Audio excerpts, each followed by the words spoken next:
Hey everybody, my name's Scott. This is my family, Connor, Cara, Brynn, and Gavin. We're here today. We're going to have a little bit of fun with you all. We're going to perform some magic. We hope you enjoy it, and we're so blessed to be part of your day today. Hello everybody. Today I'm going to be doing a bottle trick. Today I have a bottle and a bag.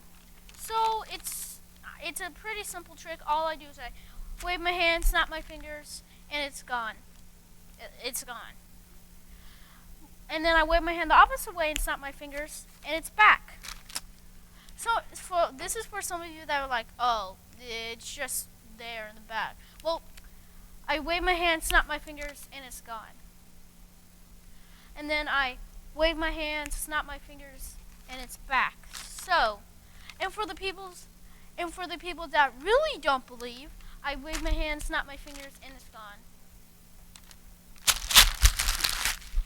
I guess I won't do the trick if you don't believe. Hi, my name is Brynn, and today we are cooking something magical and special. So today we are going to add some baking powder or bacon, whatever you got. Baking powder.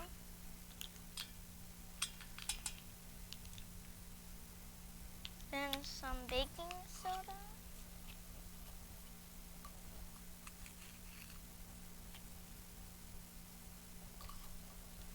Some flour.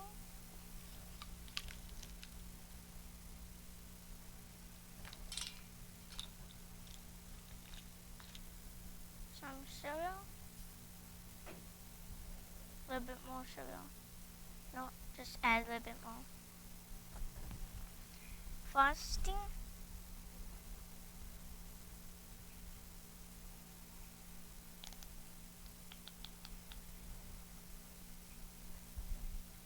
Sprinkle it.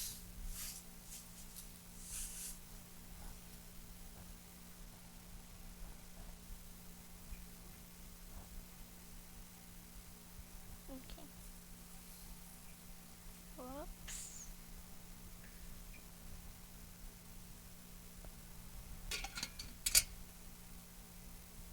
Abracadabra. Ta-da! Cookies!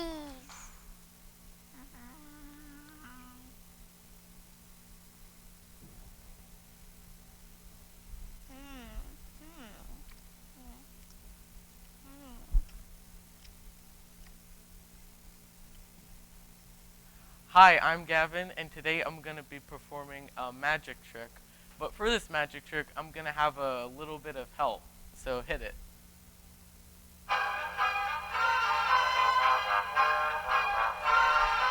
Hello, and thank you for purchasing this amazing magic trick. You're first in a series of amazing tricks in 10 steps from the Magic Trick of the Month Club. This month's trick is the Vanishing Bandana. The number one rule in magic is to never tell how a trick is done. So before we begin, we must take the magician's oath. Now raise your right hand. No, your other right hand. And repeat after me.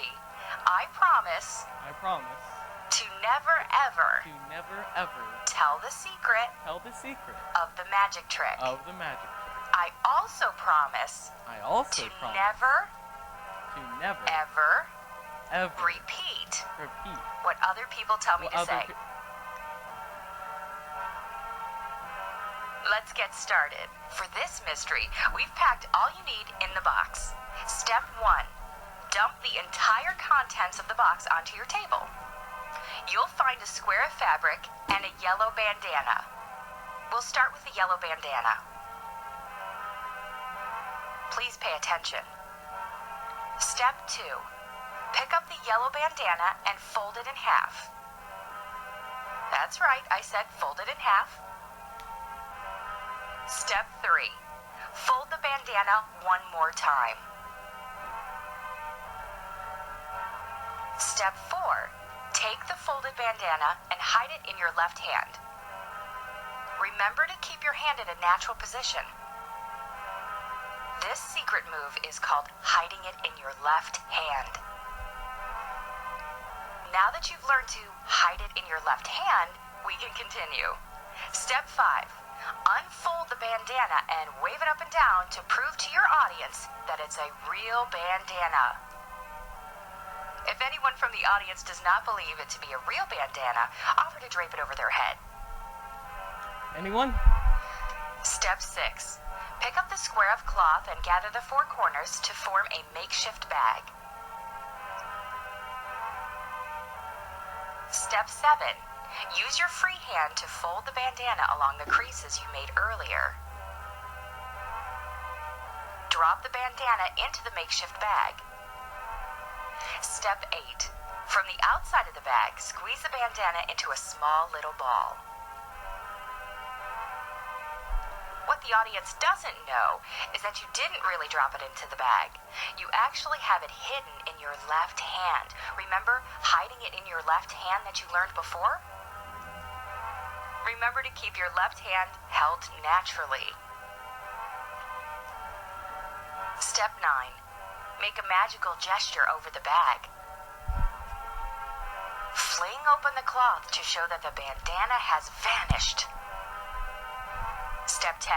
Take a bow. You should now receive a well-deserved round of applause. If you don't think the trick went well, you probably missed something. So, go back to step 1 and start over. Good luck, and remember that a good magician never tells the secret. Hey, Kara, do you remember how many days it took God to create the world? How many? 6 days? 6. 6 days. And then on the 7th day, what did God do? Rested. He did. He rested. He took a nap. Which day is your favorite day of all the days God created? The first, the second, the third? Which day? Is it the third day? 14. The third day? Wow. Why do you like the third day? Because he created flowers. Because he created flowers. Smells beautiful. Just like you.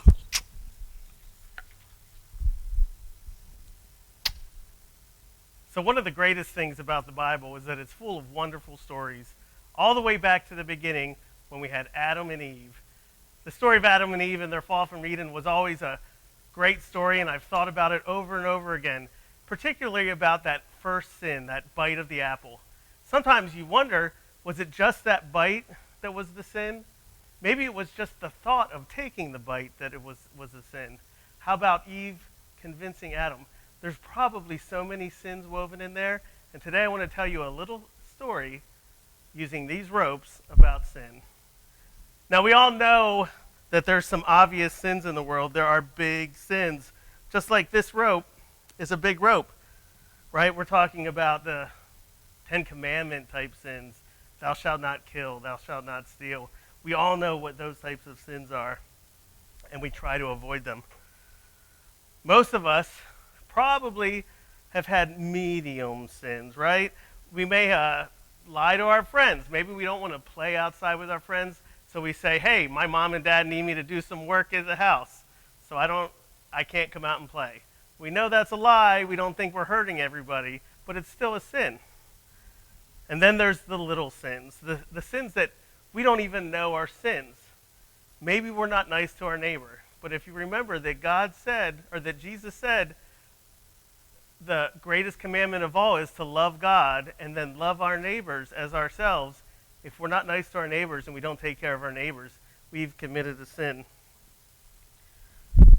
So we know that in our lives we try to avoid these big sins, and we also know that these little sins we don't even recognize, and most of us hang out and we commit these medium sins, sins that we don't think are hurting people, but we still know are wrong.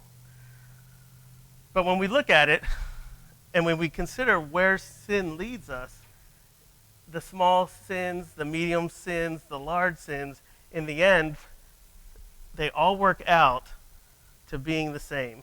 That's right.